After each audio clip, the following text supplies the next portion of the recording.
시간은 제5장 생명 존중과 안락사 부분을 같이 나누도록 하겠습니다.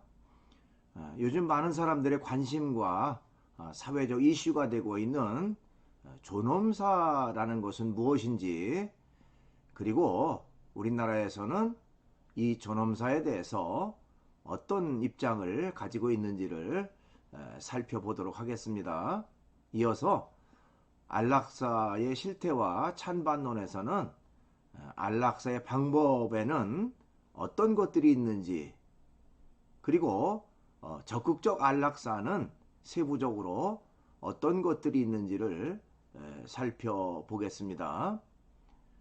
그리고 마지막으로 안락사에 대한 기독교적 입장은 어떤 것인지를 알아보도록 그렇게 하겠습니다. 그러면 PPT를 보면서 수업을 계속 이어가도록 하겠습니다.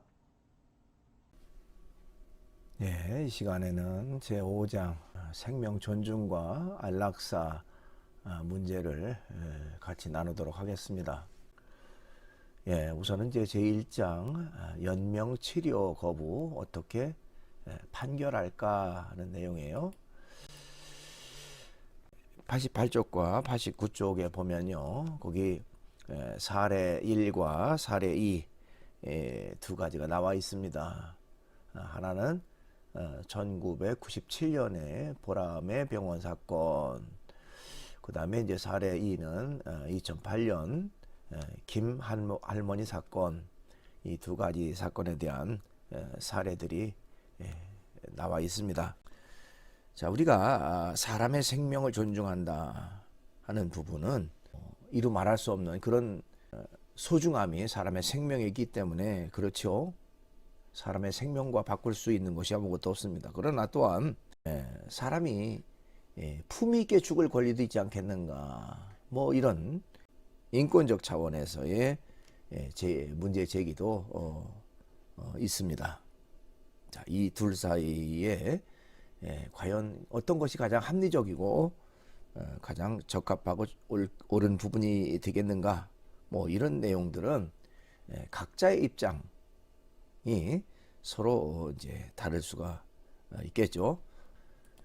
자, 여러분 교재의 88쪽 아랫부분에 보니까요, 그 박스에 연명의료란 무엇인가, 연명의료 또는 연명치료에 대한 그런 내용이 나와서 잠깐 정리해 봅니다.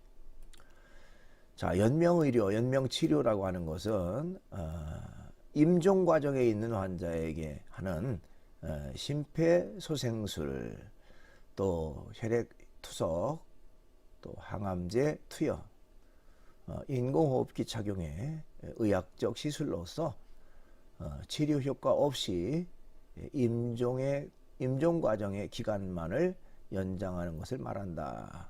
그래서 연명 의료 결정법 제2조 정의 부분에 있어서 사항에 이제 그 기술되어 있습니다. 존엄사라고 하는 것은 무엇인가 하는 것이죠.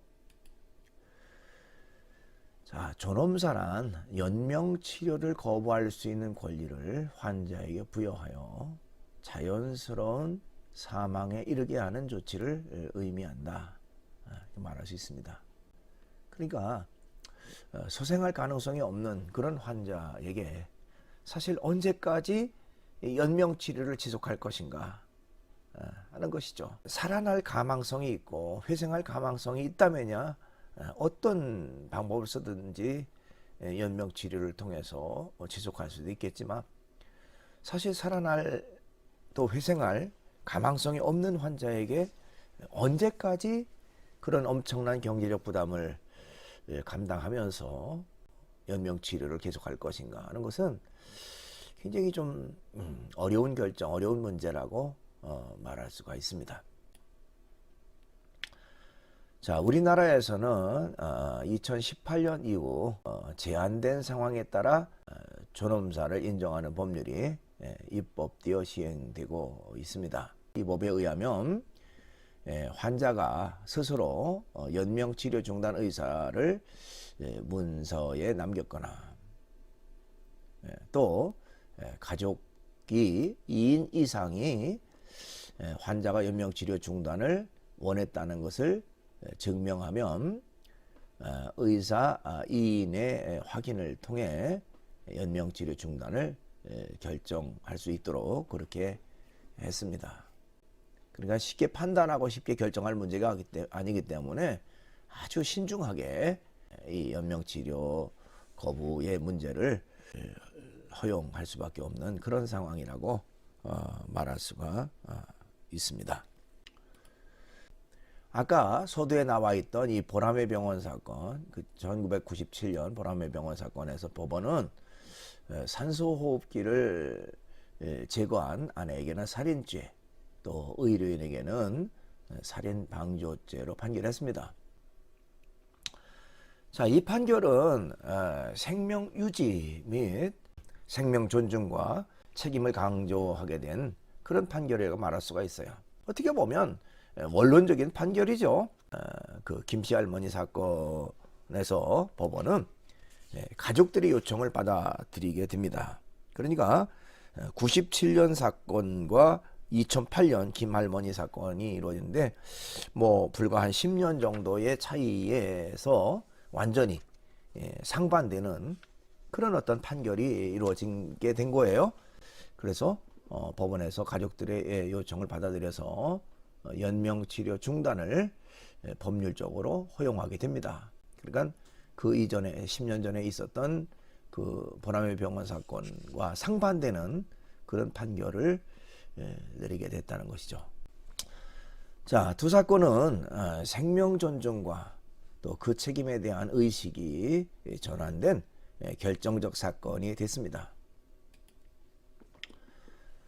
자, 법원은 환자의 건강과 생명을 지키고 보호해야 한다는 의사의 책임보다 자기결정권이라고 하는 환자의 인권을 중시한 사건으로 보고 자기결정권과 또 재정적 책임이 건강과 생명 유지라는 의사의 책임보다 우선한다는 법적 근거를 마련하게 됐다는 것입니다.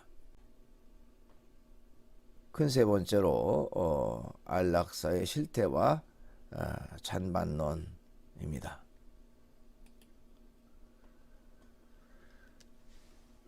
우선 이제 안락사의 여러 가지 방법들에 대한 내용을 좀 우리가 알 필요가 있습니다. 안락사에는요 적극적 안락사 방법이 있고요 소극적 안락사 방법이 있습니다. 자, 적극적 안락사 방법은요 의사가 환자의 고통 중단을 위해 약물을 직접 주입해 죽음에 이르게 하는 방법입니다. 그 다음에 이제 소극적 안락사 방법이 있는데요. 이것은 존엄사와 같은 의미를 담고 있습니다. 그래서 생명 연장을 위한 의료장치나 의약품 및 투여를 중지함으로써 자연적인 죽음을 맞도록 하는 방법입니다. 자, 여기서 이제 조금 더 깊이 들어가면요. 적극적 안락사 방법에는요. 두 가지가 포함되어 있습니다. 하나는 의사 조력 자살이라고 하는 것과 또 하나는 의사 조력 죽음이라고 하는 것입니다. 자, 의사 조력 자살이라는 게 뭐고 의사 조력 죽음이라는 게 뭔가 하는 걸 또 알 필요가 있습니다. 우선 의사 조력 자살이라는 것은 의사가 처방해 준 약물을 스스로 투약하여 죽음에 이르게 하는 것이죠. 본인 스스로 그것을 먹어서 죽음에 이르게 하는 것, 그것을 의사 조력 자살이라고 얘기를 합니다.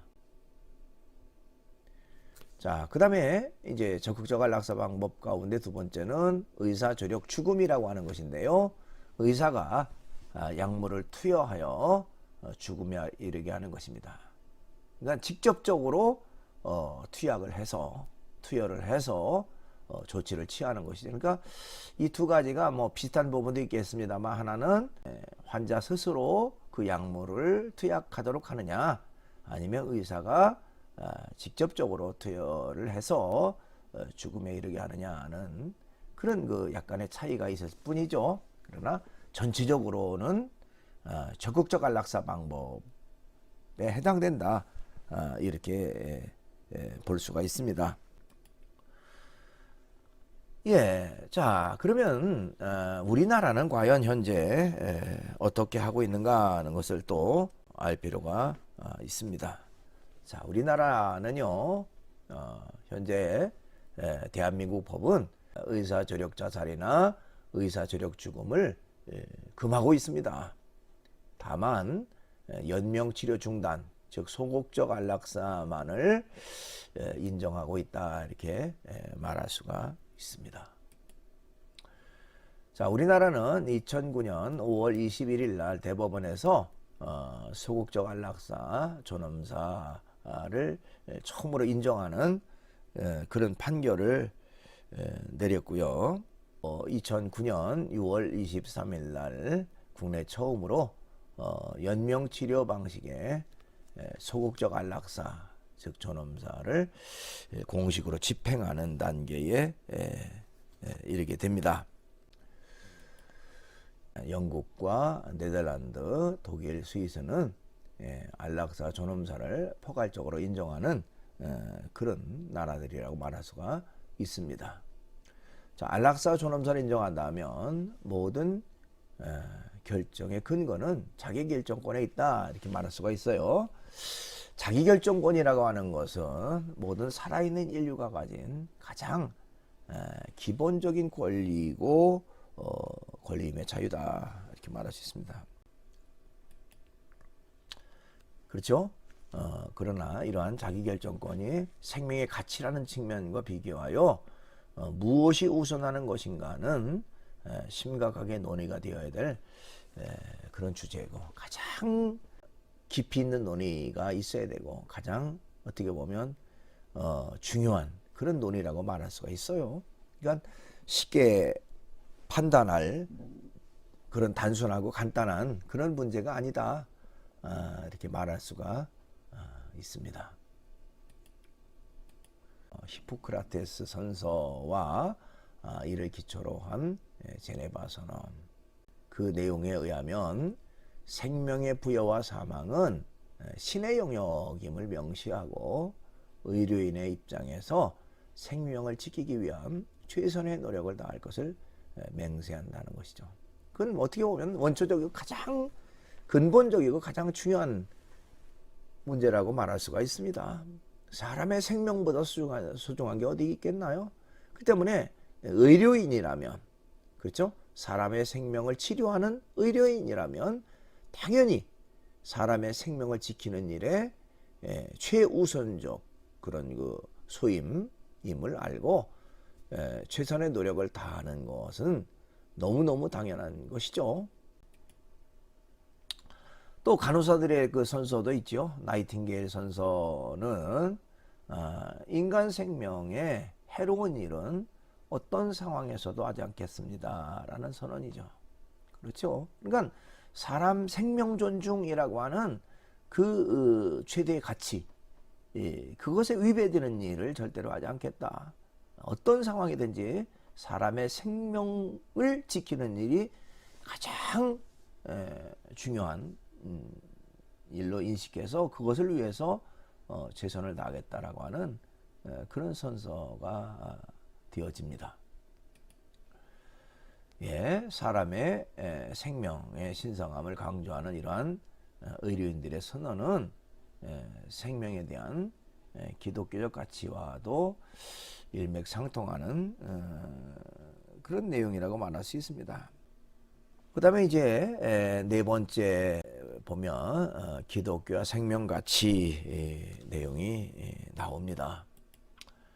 자, 기독교 신앙은요, 생명의 신성한 가치에 절대성을 그 무엇보다 최우선에 두고 있다는 것입니다. 자, 하나님이 주신 생명을 인간이 어떠한 방법으로든 사망에 이르게 하는 것은 사회적으로나 도덕적으로, 더 나아가 성경적 관점에서 봐도 범죄임이 자명하다, 이렇게 말할 수 있습니다. 그렇죠? 사람 스스로 사람의 생명을 빼앗는다. 그것은 어떤 것으로도 용납될 수 없는 그런 부분이라고 말할 수가 있습니다. 그래서 요한일서 3장 15절에 보니까 형제를 미워하는 자마다 살인하는 자니 이렇게 말하고 있습니다. 그러니까 살인이라고 하는 그런 범위를 확대시켜서 미워하는 것까지도, 또 사람에게 심각한 상처를 주는 것까지도 결국 살인에 버금가는 그런 그 범죄에 해당된다. 그 정도로 생명 존중이 우선시 되어야 된다 하는 것을 말하고 있습니다.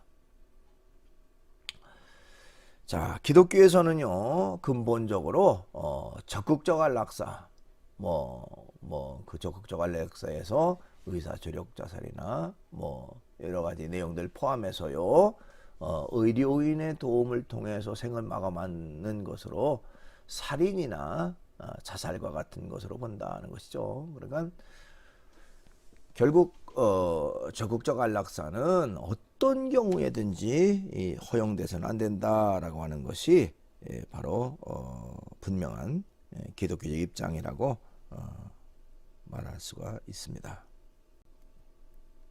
예, 그 다음에 이제 5번 생명은 신성하며 신비의 영역이다 하는 것입니다. 자, 인간의 생명은요 신성한 것이고 또 과학과 의료 발전에도 불구하고 아직도 예측을 벗어난 기적이 나타나는 신비의 영역이다 이렇게 말할 수가 있습니다. 예, 사람의 생명은 참 신비하죠. 그렇죠? 살아가는 그 자체가 신비한 일이기도 하고요. 또 아주 기적과 같은 일들이 가끔 일어나는 것이 또한 사람의 생명이라고 말할 수도 있습니다. 신비의 영역. 그렇기 때문에 쉽게 판단하고 쉽게 결정할 그런 부분이 아니다 것입니다. 그렇죠? 그러므로 공리주의적 평가로 그 가치를 저울질할 수 없다. 어떤 게 이익이 되느냐, 어떤 게 손해가 되느냐, 이런 어떤 단순한 가치 판단으로 이루어질 문제가 아니다는 거예요. 또 과학적 의료적 수단으로 그 가능성을 재단할 수도 없다는 겁니다. 그러니까 사람의 생명이라고 하는 것은 섣불리 판단하거나 섣불리 그것에 대해서 속단하는 그런 부분이 돼서는 안 된다라고 하는 것을 얘기하고 있습니다.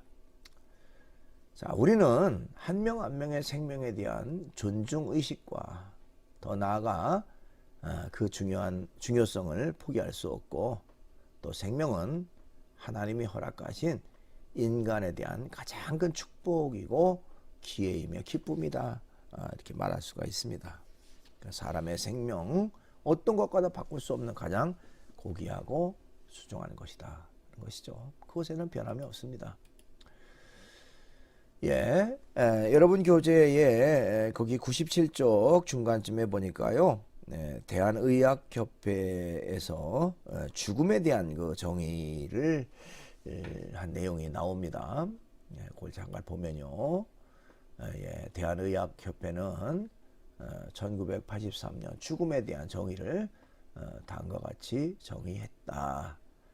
첫째는 심폐기능의 비가역적 소실, 심폐기능이 완전히 소실된 상태, 그 다음에 뇌간을 비롯한 뇌 전반의 비가역적 기능 손실이 지속되는 경우, 쉽게 말하면 숨을 쉬지 않거나 또 뇌가 완전히 망가져 죽은 상태, 뇌사 상태를 말합니다.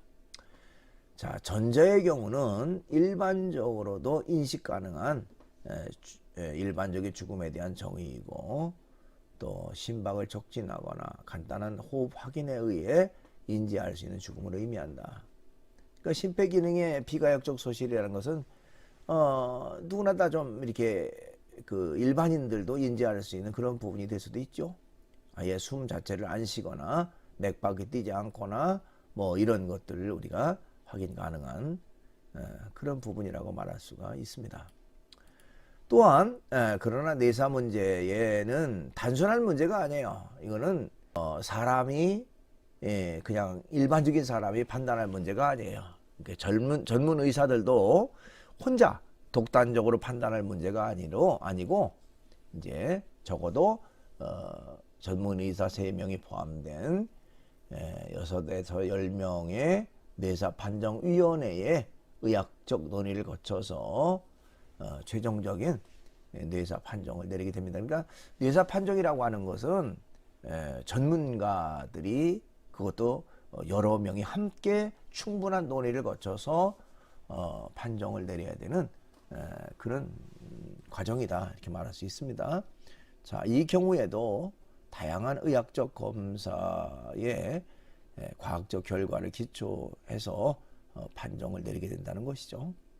그래서 최종적으로 이런 전문 의사들을 포함한 뇌사 판정위원회에서 충분한 논의를 거쳐서 결정을 하게 되고 그것으로 이제 뇌사 판정을 하게 된다 이렇게 말할 수가 있습니다.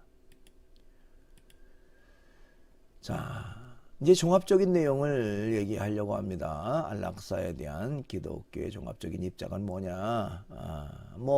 기독교의 종합적 입장뿐만 아니라 보편적인 입장, 우리가 상식선에서 가져야 될 보편적인 입장은 어떤 것인가 하는 것을 좀 알 필요가 있습니다. 우선 어떤 경우에든지 적극적 안락사나 또 의사 조력 자살이나 의사 조력 죽음이나 그런 것들을 허용해서는 안 된다 하는 것입니다. 그것은 있을 수가 없다는 것이죠. 사람의 생명을 인위적으로 종결시키는 그런 적극적 안락사 방법, 그것은 결코 허용돼서는 안 된다. 그것은 명확한 사실이라고 하는 것을 얘기하면서, 다만 소극적 안락사 부분은 일부 허용해야 된다는 입장이에요. 그러니까 소극적 안락사에 대해서는 의료진과 가족 간의 충분한 논의와 또 종합적 판단에 의해서 신중히 허용해야 된다. 그런 주장이 많이 있습니다. 그러니까 소극적 안락사라는 것은 아까도 얘기했지만은 연명치료를 위한 장치를 제거하는 그런 상태를 말합니다. 근데 그런 때에도 의료진과 가족 간의 충분한 논의가 또 종합적 판단이 신중하게 이루어져야 허용할 수 있는 그런 부분이다. 쉽게 섣불리 단순하게 생각해야 될 그런 문제가 아니다라고 하는 것을 말할 수가 있습니다. 마가복음 8장 36절에 보니까요, 사람이 온 세상을 얻는다 해도 자기 목숨을 잃어버린다면 무슨 유익이 있겠는가 하는 내용이 나와요. 이게 이제 사람의 온 천하보다 귀하다 뭐 그런 내용과 같은 맥락입니다. 그렇죠? 만약에 몇십억 원, 몇백억 원, 뭐 아무리 많은 돈을 준다고 해도 내 생명과 바꾸자고 하면 바꿀 사람 있겠습니까? 그렇죠? 세상에 가장 고귀한 게 자기의 생명인데 자기의 생명을 잃는다면 무슨 소용이 있겠어요? 그렇죠? 그만큼 인간의 생명은 고귀하고 소중한 것이다. 이렇게 말할 수가 있습니다. 또한 마가복음 8장 37절에도요. 사람이 자기 목숨을 무엇과 바꿀 수 있겠는가? 이제 비슷한 내용입니다. 그래서 어떤 것과도 바꿀 수 없는 고귀한 것이 바로 사람의 생명이다 하는 것이죠. 동영상을 같이 보도록 하겠습니다. 복싱 세계 챔피언을 지냈던 최요삼 선수에 대한 내용인데요. 같이 보시죠. 오늘 새벽 최요삼 선수가 34세 짧은 생을 마감했습니다. 세계 복싱 챔피언은 떠났지만 그의 장기는 6명의 말기 환자들에게 새 생명을 불어넣어줬습니다. 정규묵 기자입니다.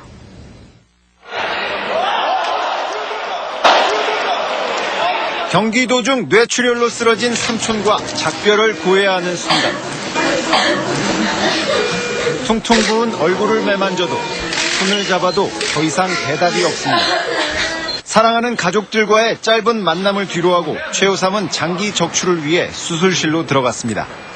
새벽 0시 1분 법적 사망 절차가 끝난 직후 최우삼은 자신의 장기를 사회에 기증했습니다.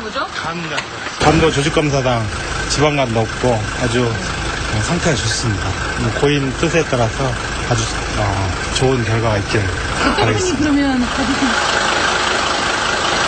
적출된 지 40분 만에 건강한 심장은 10분 거리에 인근 병원으로 이송됐습니다. 6시간의 수술을 통해 최우삼은 심장 질환을 앓던 30대 여성에게 새 생명을 나눠줬습니다.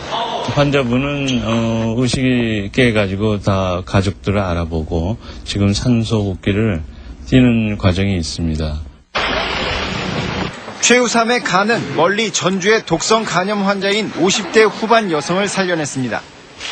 또 신장과 각막까지 최우삼의 장기는 모두 6명의 말기 질환자들에게 전해졌습니다.